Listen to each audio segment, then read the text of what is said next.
News కి స్వాగతం. కూడా చేశామని చెప్పేసి నేను మనవి చేస్తాను. మరి ఈ విధంగా చేస్తే ఒక రోజులో ఇచ్చారు, తగ్గించుకుంటానికి ప్రయత్నం చేస్తున్నారు. మీకు దమ్ముంటే, మీ నాయకులకు గనక చిత్తశుద్ధి ఉంటే, నిజంగా రైతులు నష్టపోయిన రైతుల పట్ల మీకు ఏమాత్రం ప్రేమ జాలి ఉన్నా కూడా మీరు చెల్లండి. ఎవరిదైనా పొలం రాకపోతే వెంటనే ఎంఆర్ఓ నిలదీయండి, ఎంఆర్ఓకి సమాచారం ఇవ్వండి. తప్పకోకుండా అది వాస్తవం అయితే, నిబంధనల ప్రకారం ఉంటే 1 సెంటు భూములు కూడా ఈ ప్రభుత్వం వదలదని చెప్పేసి కూడా నేను సందర్భంగా నేను తెలియజేస్తా ఉన్నాను. అదేవిధంగా ఈ క్రాప్ గురించి చెప్తా ఉన్నారు. ఈ క్రాప్ మీ ప్రభుత్వం ఏ విధంగా జరిగిందో కనీసం 40-50% కూడా ఈ క్రాప్ చేయలేదు మీరు. ఈరోజు ఈ ప్రభుత్వం దాదాపు 95% ఈ క్రాప్ని 95-97% పూర్తి చేసి ఇది ఒక ఆన్గోయింగ్ ప్రాసెస్ లాగా చేస్తా ఉన్నాం. ఆన్గోయింగ్ ప్రాసెస్లో ఇంకా 5% చేయాలి. ఏ రైతు కూడా ఈ క్రాప్ చేయబడలేదు కాబట్టి నీకు నష్టపరిహారం ఇవ్వమో అనే సమస్య ఉండదని చెప్పేసి మనం చేస్తా ఉన్నాను. నేను ఏదైనా పడిపోయిన పొలమైనా సరే ఈ క్రాప్ చేసి ఉండకపోతే ఈ క్రాప్ని చేసి వారికి నష్టపరిహారం ఇచ్చే కార్యక్రమం కూడా చేస్తామని చెప్పేసి మనం చేస్తాను. ఇంకోటి కూడా బురద వెళ్తూ ఉన్నారు. ఏది తెలుగుదేశం రైతులకి 10 ఎకరాలుంటే 15 ఎకరాలు రాశారని చెప్పేసి. అసలు ఒక ముఖ్యమంత్రిగా చేసిన వ్యక్తి పరిపాలన పట్ల ఆ రోజు కనుక దృష్టి పెట్టి ఉన్నట్లయితే అసలు పరిపాలన ఏ విధంగా జరుగుతుంది, లేకపోతే ఇవన్నీ కూడా ఈ నష్టపరిహారాలు ఏ విధంగా చేస్తారనే మీద అవగాహన ఉంటే, దీనికి అనేక ఇంటర్లింక్స్ ఉన్నాయి. వెబ్ లైన్స్ కానివ్వండి, లేకపోతే రెవెన్యూ దగ్గర ఉన్న సమాచారం కానివ్వండి, అగ్రికల్చర్ డిపార్ట్మెంట్ దగ్గర ఉన్న సమాచారం కానివ్వండి, ఇవన్నిటిని కోరిలేట్ చేసుకుని ఆఖరికి ఎంత పంట ఈ క్రాప్ అనేది ఒక సమాచారం ఉంటుంది. ఈరోజు బాపట్ల జిల్లాలో ఏదో ఎక్కువ ఇచ్చేశారు, 114%, 112%, ఆకాశీసులు 120% అని చెప్పేసి చెప్పారు. ఎవరైనా అగ్రికల్చర్ ఆఫీసర్స్, ఎందుకంటే ఎన్యూమినేషన్ ఈ క్రాపింగ్ జరుగుతున్న సమయంలో ఈ తుఫాన్ వచ్చింది కాబట్టి ఎక్కడన్నా హ్యూమన్ ఎర్రర్స్ ఉంటే అది వెంటనే అది ఆమోదించబడదని చెప్పేసి మనం చేస్తాం. దీని తర్వాత అగ్రికల్చర్ డిపార్ట్మెంట్ నుంచి రెవెన్యూ డిపార్ట్మెంట్కి ఈ సమాచారం అంతా, ఈ క్రాపింగ్ ఏదైతే అగ్రికల్చర్ డిపార్ట్మెంట్ చేసిందో అదంతా రెవెన్యూ డిపార్ట్మెంట్కి పంపబడుతుంది. రెవెన్యూ డిపార్ట్మెంట్ ఆ ఊర్లో ఉన్న మొత్తం ఏదైతే సాగు భూమి ఉందో, లేకపోతే ఏదైతే ఆయకట్టు ఉందో దాన్ని కోరిలేట్ చేసుకుని ఈ క్రాపింగ్ ఫైనలైజ్ చేస్తామని చెప్పేసి మనం చేస్తాను. వీటన్నిటిని పరిశీలించడానికి కలెక్టర్, జాయింట్ కలెక్టర్స్, ఆర్డీఓలు, మరి అదేవిధంగా జాయింట్ డైరెక్టర్ అగ్రికల్చర్ జిల్లా అధికారులతో ఒక సమన్వయ కమిటీ ఉందని చెప్పేసి మనం చేస్తాను. బహుశా ఆ రోజు 4 గోడల మధ్య కూర్చున్న జగన్మోహన్ రెడ్డి గారు పరిపాలన అంతా కూడా ఎవరి మీద అప్పచెప్పేసి ఉంటారు కాబట్టి ఈ విధానం అంతా కూడా అవగాహన ఉండేదేమో అని చెప్పేసి మనం చేస్తాను. ఎక్కడైనా ఎక్కువ వచ్చినట్టు కనుక ఏదైనా ఉంటే అది సాధ్యం కాదని చెప్పేసి కూడా నేను మనం చేస్తామని నేను తప్పకుండా ఎక్కడైనా చిన్న చిన్న తప్పులు జరిగినాయి అనుకోండి, మీరు చెప్పండి, వాటిని కరెక్ట్ చేస్తానికి ఉంటామని కూడా చెప్తాను.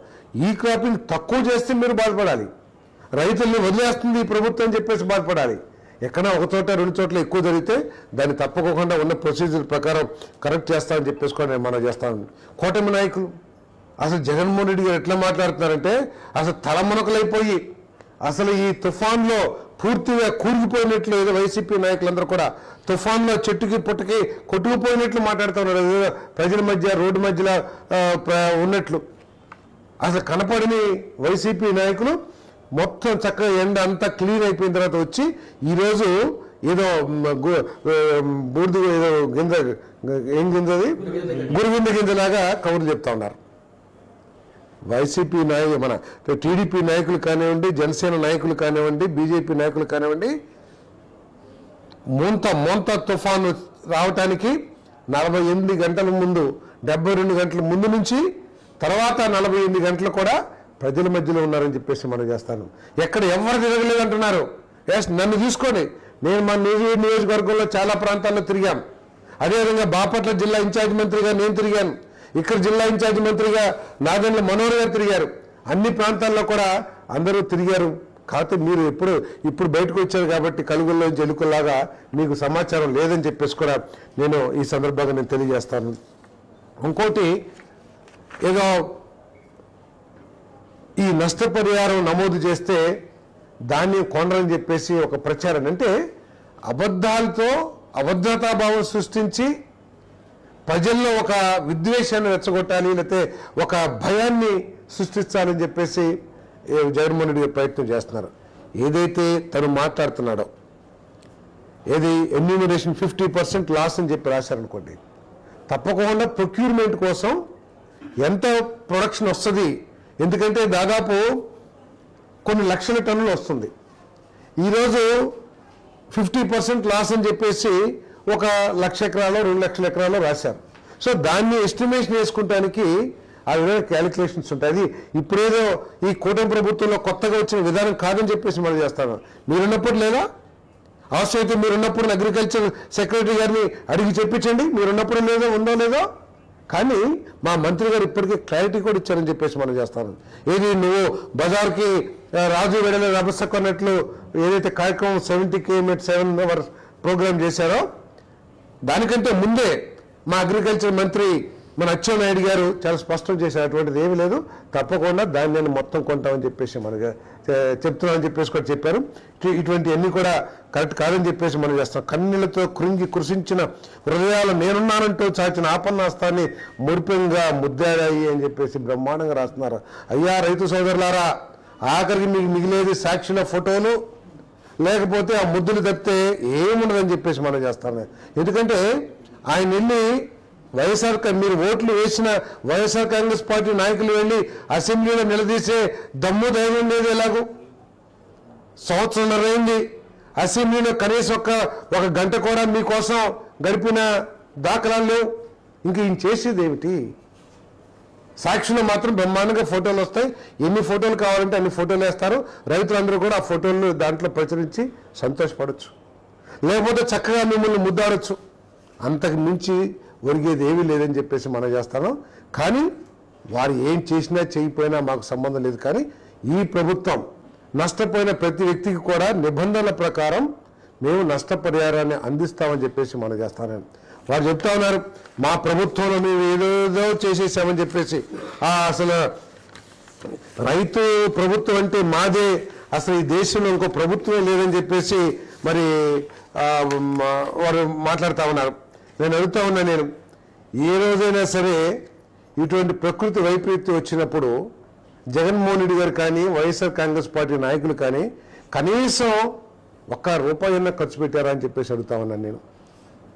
తెలుగుదేశం పార్టీ అపోజిషన్లో ఉన్నప్పుడు మరి ఈస్ట్ గోదావరిలోను గోదావరి నదులకి వరదలు వచ్చినప్పుడు మరి ₹2,000 తెలుగుదేశం గోదావరి తుఫాన్లో ₹2,000 చొప్పున అందించిన విషయాన్ని ఒకసారి ఆలోచించమని చెప్పేసుకొని మనం చేస్తాం. ఈరోజు ఇన్సూరెన్స్ గురించి మాట్లాడుతున్నారు. అసలు ఎట్లా ఉందంటే వారు మాట్లాడే మాటలో ఒకసారి మనం ఆశ్చర్యపోవాల్సి వస్తుంది, 5 సంవత్సరాలు ఎన్ని జరిగినాయా అని. ఇన్సూరెన్స్ గురించి మాట్లాడుతున్న జగన్మోహన్ రెడ్డి గారు ఒక్కసారి ఆలోచించాలి. పార్లమెంట్లో సాక్షాత్ కేంద్ర వ్యవసాయ శాఖ మంత్రి గారు 3 సంవత్సరాలు ఇన్సూరెన్స్ ప్రీమియం చెల్లించలేదు ఆంధ్రప్రదేశ్ అని పార్లమెంట్ సమావేశాలు చెప్పిన దానికి సిగ్గుపడాల్సింది పోయి ఇంకా ఎదురుదాడి చేస్తున్నారంటే ఆయన తీరేంటో ఒకసారి ఆలోచించాలని చెప్పేసి కూడా మనం చేస్తాను. ఆఖరికి అసెంబ్లీ సాక్షిగా కూడా అబద్ధం చెప్పారు, మేము కట్టేశామని చెప్పేసి, ప్రీమియం కట్టేశాము, రైతులకు ఏం ఇబ్బంది లేదని చెప్పేసి. ఆ రోజు చంద్రబాబు నాయుడు గారు ఆయన నేల మీద కూర్చుని ధర్నా చేసే పరిస్థితి వస్తే అప్పటికప్పుడు ఒక జీవో ఇచ్చి 590 కోట్ల రూపాయలు చేసిన వైనం మర్చిపోయారు జగన్మోహన్ రెడ్డి గారు. ఒకవేళ చంద్రబాబు నాయుడు గారు కూర్చోపోతే 590 కోట్ల రూపాయలు కూడా కట్టేవాళ్ళు కాదని చెప్పేసి మనం చేస్తాను. మీ ప్రభుత్వ హయాంలో మన ప్రధానమంత్రి ఫసల్ బీమా యోజన RWBCIS కింద 2021 నుంచి 24-25 వరకు 3,138 కోట్లు క్లెయిమ్స్ వస్తే ₹1 చెల్లించారా జగన్మోహన్ రెడ్డి గారు అని చెప్పేసి ప్రశ్నిస్తా ఉన్నా నేను. ఈరోజు అదేవిధంగా 9 తుఫాన్లు వచ్చినాయి 24, 25 2019, 2024 మధ్యలో దాదాపు 20,000 కోట్ల రూపాయలు నష్టం అని చెప్పేసి అంచనాలు వేశారు ఆ రోజు మీ ప్రభుత్వం కానీ మీ వీళ్ళు కానీ. కేవలం మీరు ఇచ్చిన ఇన్పుట్ సబ్సిడీ 1,672 కోట్లు మాత్రమే. 2019 నుంచి 2024 వరకు మీరు ఇచ్చిన ఇన్పుట్ సబ్సిడీలో కేవలం 1,672 కోట్లు మాత్రం, 1,612 కోట్లు మాత్రమే. మరి అదే తెలుగుదేశం ప్రభుత్వం 2014-19 మధ్యలో 3,700 కోట్ల రూపాయలు ఇచ్చిందని చెప్పేసి కూడా నేను ఈ సందర్భంగా మనం చేస్తాను. నేను మీ ప్రభుత్వం నష్టపరిహారం ఏది మన వేరుశెనగ, వరి, పత్తి, చెరుకు పంటలకి నష్టపరిహారం 15,000 రూపాయలు ఇస్తే ఈ కూటమి ప్రభుత్వం చంద్రబాబు నాయుడు గారి నాయకత్వంలో వీటన్నిటినీ కూడా 25,000 రూపాయలకు పెంచిందని చెప్పేసి మనం చేస్తాను. కొన్ని పంటలకైతే 35,000 రూపాయలు కూడా పెంచిందని చెప్పేసి మనం చేస్తామని నేను ఏదైతే ధరల స్థిరీకరణ నిధి ఏదైతే ఉందో 3,000 కోట్లు అని చెప్పేసి మేము కూడా ఆ రోజు తిరిగే వాళ్ళం. ఏదో 3,000 కోట్లు ధరల స్థిరీకరణ నిధి ఒక్కసారి రేటు తగ్గిందంటే మేము ఇచ్చేస్తామని చెప్పేసి ఎన్ని కోట్లు ఖర్చు పెట్టారో అది కూడా లెక్క చెప్పమని చెప్పి అడుగుతా ఉన్నాను. టమాటా నష్టపోయినప్పుడు కానీ లేకపోతే ఏదైనా పంటకి మిర్చి నష్టపోయినప్పుడు కానీ మీరు మొత్తం మీ ప్రభుత్వ హయాంలో ఎన్ని కోట్లు ఖర్చు పెట్టారో చెప్పమని చెప్పేసి నేను డిమాండ్ చేస్తా ఉన్నాను. ఈ ప్రభుత్వం పొగాకు రైతులకు కానివ్వండి, మామిడి రైతులకు కానివ్వండి, అదేవిధంగా ఉల్లిపాయల రైతులకు కానివ్వండి, వీళ్ళందరికీ 800 కోట్ల రూపాయలు ఈ 16 నెలల్లో ధరలు ఎప్పుడైతే పడిపోయినాయో వాటిని నిలబెట్టడానికి మార్కెట్ ఇంటర్వెన్షన్ కింద ఇచ్చిన విషయాన్ని కూడా మీ దృష్టికి తీసుకొస్తానని చెప్పేసి మనం చేస్తాను. అదేవిధంగా కౌలు రైతులు వ్యవసాయం గురించి మాట్లాడుతున్నారు కదా, ఒకసారి వారందరూ కూడా వారి నాయకులు కూర్చుని ఒకసారి ఏదో ఆయన చెప్పినట్టునే కాదు, జగన్మోహన్ రెడ్డి గారు చెప్పింది వినేసి అంతా బాగుంది అని అనుకోవడం కాదు.